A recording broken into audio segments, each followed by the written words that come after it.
ఇవాళ రాష్ట్రాన్ని నేను పరిపాలిస్తలేను అనే మంచిగా 2 ఏళ్ల నుంచి మీరే చూసారు కదా. కావాలంటే 10 మంది ఇంగ్లీష్ వచ్చిన వాళ్ళని ఉద్యోగస్తులను పెట్టుకుంటే మాట్లాడవా అని చెప్పొచ్చు ఒకరి తర్వాత ఒకరిని. మా తమ్ముళ్ళకి మా చెల్లెళ్ళకి నేను అదే చెప్పదలుచుకున్నా, మీరు ఆత్మస్థైర్యాన్ని కోల్పోకండి. భాష అనేది ఒక కమ్యూనికేషన్ మాత్రమే, అది నాలెడ్జ్ కాదు. నాలెడ్జ్ వేరు, కమ్యూనికేషన్ వేరు. మనకు నాలెడ్జ్ ఉంది, మనకు కమిట్మెంట్ ఉంది, మనకు కన్విక్షన్ ఉంది. ఈ నాలెడ్జ్, ఈ కమిట్మెంట్, ఈ కన్విక్షన్ దేశంలో ప్రపంచంలో ఏ స్థాయికైనా ఎదగడానికి ఉపయోగపడుతుంది. మీరందరు కష్టపడండి. 2 ఏళ్లలో ఉస్మానియా యూనివర్సిటీకి కావాల్సిన అన్ని సమస్యలు నేను పరిష్కరిస్తా.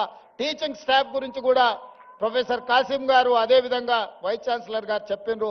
మీకే స్వేచ్ఛనిస్తున్నాం, కమిటీ వేసినాం, నియామకాలు ఏ విధంగా చేసుకోవాలనో మీకు అటానమస్గా మీకే ఇస్తున్నాం. మా ఇన్వాల్వ్మెంట్ ఉండదు.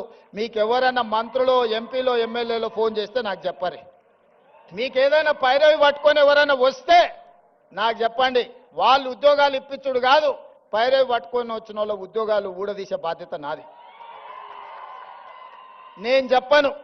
ఈ వేదిక మీద నుంచి ఆర్ట్స్ కాలేజ్ ముందే మీకు మాటిస్తాను, మీరెవరు వైస్ ఛాన్సలర్లు అయిన వాళ్ళు మీకు కూడా తెలియదు మీరు వైస్ ఛాన్సలర్లు అవుతారు. అవునా కుమార్, ప్రొఫెసర్ కుమార్ గారు మీరు చెప్పండి, మీకు తెలుసా ఆర్ట్స్ కాలేజ్ అవుతారు అని టీవీలో చూసుకున్నారు కదా. గంటా చక్రపాణి గారు ఇక్కడనే ఉన్నారు. వాళ్ళు వైస్ ఛాన్సలర్లు అయింది కూడా వాళ్ళ టాలెంట్ను చూసి, వాళ్ళ కమిట్మెంట్ను చూసి వాళ్ళైతే వీటిని సరిదిద్దుతారని ప్రభుత్వం వాళ్ళని వీసీలుగా నియమించింది. వాళ్ళ యొక్క శక్తి, వాళ్ళ యొక్క సామర్థ్యం, వాళ్ళకున్న ఆలోచన ఇవన్నీ వాళ్ళని వీసీలను చేసింది. రేపు కూడా ఇదే విధానాన్ని మీరు అవలంబించండి. నో పొలిటికల్ ఆబ్లిగేషన్, నో పైరవి. ఎవరిని కూడా ఎంత వారున్నా కూర్చోబెట్టి కాఫీ ఇప్పించండి. మా ఎంపీలో, ఎమ్మెల్యేలో, మంత్రులు వస్తే మర్యాద ఇవ్వండి, మర్యాదలో లోపం చేయకండి. ఛాయ్ తాగిపించండి, మధ్యాహ్నం వస్తే ఇంత భోజనం పెట్టండి, కానీ ఓ టీచర్ ఉద్యోగం మాత్రం ఇవ్వకండి. ఒక టీచర్ ఉద్యోగం పైరవికారుడికి ఇస్తే రాబోయే 35 ఏళ్ళు 8,000 మంది పిల్లల భవిష్యత్తు వాళ్ళు జడగొడతారా? ఆ అధికారం మీకు లేదు, నాకు లేదు. పిల్లల జీవితాలతో చెలగాటమాడే అధికారం మీకు లేదు, నాకు లేదు. చదువు చెప్పి పిల్లల సమస్యల్ని పరిష్కరించి వాళ్ళని తెలంగాణ సమాజంలో ప్రయోజకులను చేసే వాళ్ళను మీరు సిబ్బందిగా నియమించుకోండి. మీకు కావాల్సిన సహకారాన్ని అందించే బాధ్యత నాది.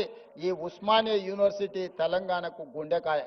గుండెకు జబ్బొస్తే మనిషి పోతాడు. తెలంగాణలో కూడా ఉస్మానియా యూనివర్సిటీకి సమస్య వస్తే ఆ తెలంగాణ సమాజానికి